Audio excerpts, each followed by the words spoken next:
Hi viewers, சென்னையில் ஒரு அதிசயம். காசிச்செட்டி ஸ்ட்ரீட்டில் நிமிஷாம்பாள்னு ஒரு சின்ன கோயில் இருக்குது. இந்த கோயிலில் வந்துட்டு தசமிகள் வந்துட்டு அந்த அளவுக்கு சிறப்பு. தேய்பிரை தசமி, வளர்பிறை தசமி 2 தசமி இருக்குது. இந்த தசமிகளை 10 தசமிகளை நீங்கள் கடந்துட்டாலே உங்களோட கோரிக்கைகள் எல்லாமே நிறைவேற்றி வைக்கப்படும். நீங்கள் வந்துட்டு எப்போ வரணும், ஏது வரணுன்றது இந்த கோயிலில் டீட்டெயில்ஸ் நான் கொடுத்துருக்குறேன். ரெண்டாவது வந்து பார்த்திங்கன்னா, இந்த கோயிலில் வந்து பார்க்குறது ரொம்ப அரிது. இது சுயம்பு, தானாக வந்து ஒருத்தரோட கனவில் வந்துட்டு சொன்னதுனால இது ஆயிடுது. இந்த இடத்துல நாங்கள் புழங்கி இருக்கிறோம். ஆனால் எங்களுக்கு தெரியாது இந்த அம்பாளுடைய அதிசயம்.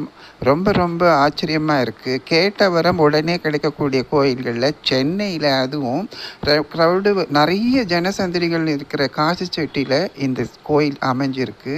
கோவில் சின்னது தான், ஆனால் வந்துட்டு அவங்க கொடுக்குற அளவில்லாத ஆனந்தம். ரெண்டாவது, கேட்க வரம் உடனடியாக கொடுக்குற நிமிஷத்துலேயே கொடுக்கறதுனால தான் இந்த அம்பாளுக்கு வந்து நிமிஷாம்பாள்ன்ற பேர். வளர்பிறையிலையும் தேய்பிறையிலையும் வர தசமி அன்னைக்கு தான் இந்த அம்மாவுக்கு ரொம்ப விசேஷம். காலையில் 7 மணிலேருந்து நைட் 7 மணி வரைக்கும். இடையில் வந்து லஞ்ச் பிரேக் இருக்கும். அது ஃபுல் டீட்டெயில்ஸ் நான் வந்து ஃபுல் வீடியோவில் நான் சொல்கிறேன். இந்த கோவிலை மறக்காமல் விசிட் பண்ணி உங்களோட காரியங்கள் ஜெயம்